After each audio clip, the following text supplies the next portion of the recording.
to Kinks and Beats Daily. I am your host, Tony Fry. Thank you for listening.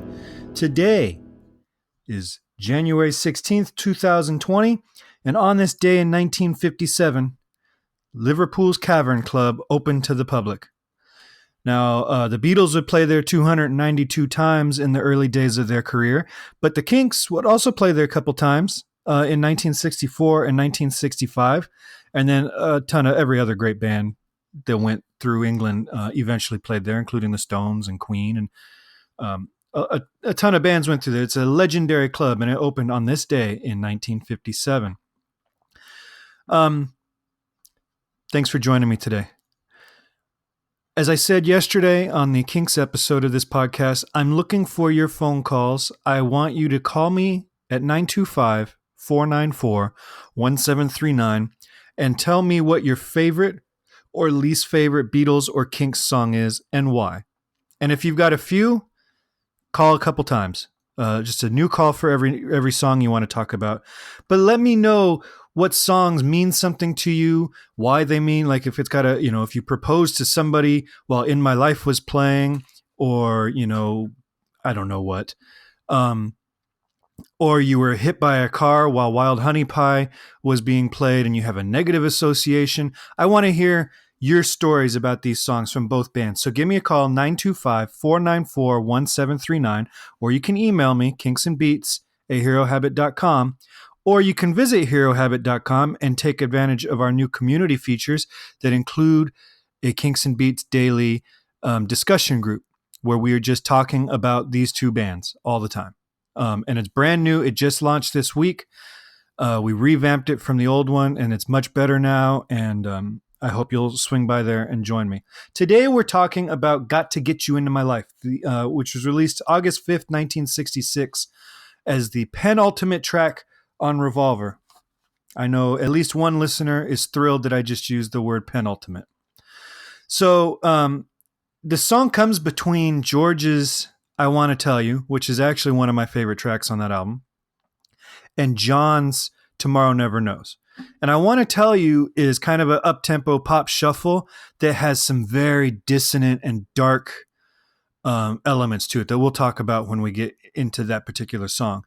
And then Tomorrow Never Knows is like the peak of psychedelic rock and roll with that droning bass line and that trance-like drum line and all this, and the weird sound effects that are flying in. But Got to Get You Into My Life is kind of an homage to the Motown sound. And it was a conscious homage. They had a sound they were going for, although it took a while for them to get there. So these last three songs on any other album would be maybe the three best songs on the entire album. And yet on Revolver, they may be the three most forgotten songs. You don't hear any of these songs really referenced much outside of the diehard Beatles fans like us. And I would imagine a lot of people know Got to Get You Into My Life more for the Earth, Wind & Fire version that came out in 1978 than the Beatles version. Although they're aware that it's a Beatles song, we hear the Earth, Wind & Fire version on the radio all the time, and you almost never hear it on just regular classic rock radio. So, three great songs to close out what some would argue is their greatest album ever. So, it was released as a single in 1976 to promote a compilation album. And in 1976, it actually reached number 7 in the charts in America and was their last top 10 hit until 1995 when they released Free as a Bird, which we've already covered in this podcast, so you can go check that one out. And it's notable for being the first Beatles song with a horn section. So recording begins on April 7th, 1966. And I like talking about the sequence of the recordings, as much information as we can find. And so it begins April 7th, 1966, after they spent 5 hours working on Tomorrow Never Knows. And that session was mostly the loops and the sound effects and stuff. So they spent 5 hours working on Tomorrow Never Knows, take an hour for dinner, and then return to the studio to begin work on Got to Get You Into My Life. for another 5-hour session. So 10 hours they've been in the studio at this point. They recorded 5 takes that day, but the song is slower. It's kind of drony. There's not a lot going on. It's really lacking in the energy that it will eventually have. John and George have a background vocal that you never hear. It gets, by the time they get to the release version, that backing vocal is gone. You can hear it on Anthology 2 if you were looking to hear the process of this song. And the reason I think it's cool to go through the process of this particular song is if you listen to that early take at what it sounded like on take 5 versus what it sounds like on Revolver, it took a huge evolution over just a few recording sessions, which speaks to their musicianship, but it also speaks to their flexibility to spend 5 hours on something and completely abandon it because you know you can do better and that it's just not the sound you want. Sometimes songs are just hard to arrange. Even the greatest songs, sometimes they're just hard to come up with a cool arrangement. So that was April 7th. The next day, on the 8th, they returned to the song and record takes 6 through 8 over a 6.5-hour session. Take 8 was marked best and would be the ultimate foundation for future overdubs. So in 2 nights, they've gone from this slow pop tune to this more soulful, up-tempo, more Motown-sounding pop tune in 2 nights over the course of 11 and a half hours.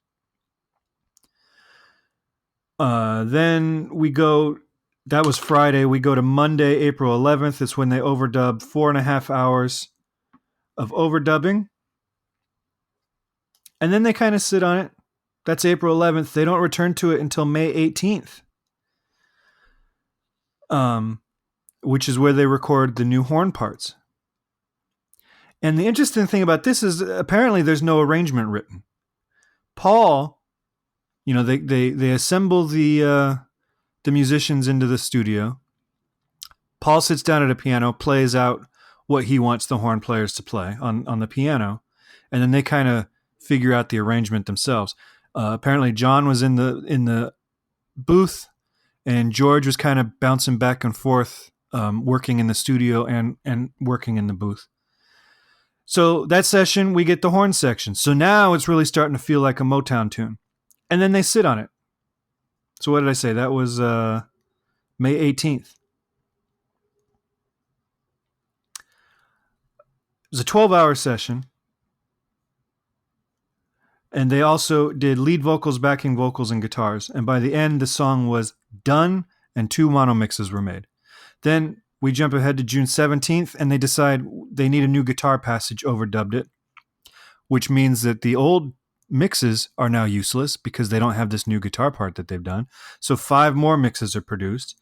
And then on June 20th, the song's final mix was complete, and the horn sections were artificially double-tracked. So to make it sound like a bigger section, what they do is they take the original horn line and then they duplicate it, but they play it back just a fraction of a second later than the original.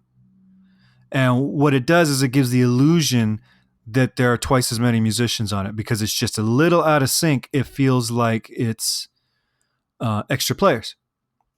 And this is a technique the Beatles use all the time. There's hardly a John Lennon vocal that doesn't feature what they call ADT, artificial double tracking. And actually, the Beatles initially would do this as a tape effect.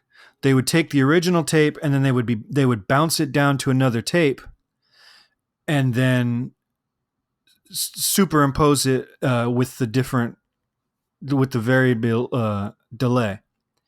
Later in their career, I think 68 or 69, they actually had artificial double tracking machines that were invented specifically to do this technique that the Beatles were doing. So, I mean, their influence on just recording techniques, not only how we treat the recording studio, but the actual machinery in the studio was influenced by this band. So I'm not going to play you anything from this song because this song is almost impossible for me to sing. The vocal range on this is technically 2 octaves. It's mostly about an octave and 3/4. But on the last bar during the fade out, about the last or the second to last bar you can hear before the fade out is completely over, Paul sings a high D over the every single day. That little part, that every is a high D. The first note in the song is 2 Ds below that. So this dude is spanning 2 octaves, and he's not even all the way down on his low range. He could go lower. I don't know how much higher he could go. That is a high belt that he's got. But it's a 2 octave range over the course of this song. And it's also a tricky song to sing just because of the intervals. During the chorus, the got to get you into my life, he's singing a B flat over a G major chord. So we've got a minor third and a major third conflicting with each other. That's what gives it that bluesy sound. It's not an uncommon thing to hear, but it makes it trickier. But the interval from I didn't know what I would find there, the difference between find and there is a minor seventh. Not a big deal. I mean, guys can do it all the time. Plenty of singers can do a minor seventh. But the tricky part, and that's just shy of an octave, in case you're not aware, that is 1 half step shy of a full octave, or 2 half steps shy of a full octave. What makes it tough is he lands on a G. He goes from find is on an A, and then he jumps up to the G. Now here's the thing. He's singing over a G chord and sings an A. So that's the 9th of the G, or the 2nd. And then when he jumps up to the G, he's singing over an F chord. So he's going from the 9th of a G chord to the 9th of an F chord over the span of a minor seventh. That is not a super easy vocal passage. And it really speaks, I think this is one of Paul's best vocal performances, definitely on Revolver. Although I might have said that when we talked about For No One earlier. I guess this week is just Paul week as far as the Beatles songs go. So it's an incredible range. It's really showcases him as a vocalist. The arrangement, I don't know. I think the horns are a little too close mic'd. I would have liked to have heard a little bit more air in those horn things, but I get what they were going for. John actually, in a Playboy interview in 1980, said he thought this was one of McCartney's best songs.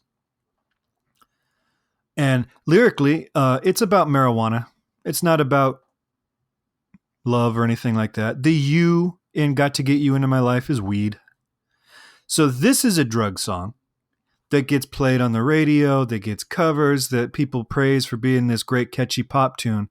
But Lucy in the Sky with Diamonds, which is not a drug song, gets banned by the BBC for being a drug song. So it all goes to show, if you hide if you put this, enough subtext on there, the radio people can't tell. What do you think about this song? 925-494-1739. Give me a call. Or you can follow us at Hero Habit on Facebook, Twitter, and Instagram. All right. I will talk to you guys tomorrow. Have a great day. Make sure you swing by Spotify and subscribe to our playlist if you would like to hear all the songs we talk about before we talk about them, or after, depending on when you're listening to this podcast. Swing by herohabit.com to stay up to date on everything and to look at our database with the previous episodes separated by album. All right. I will talk to you guys tomorrow. Thanks for listening.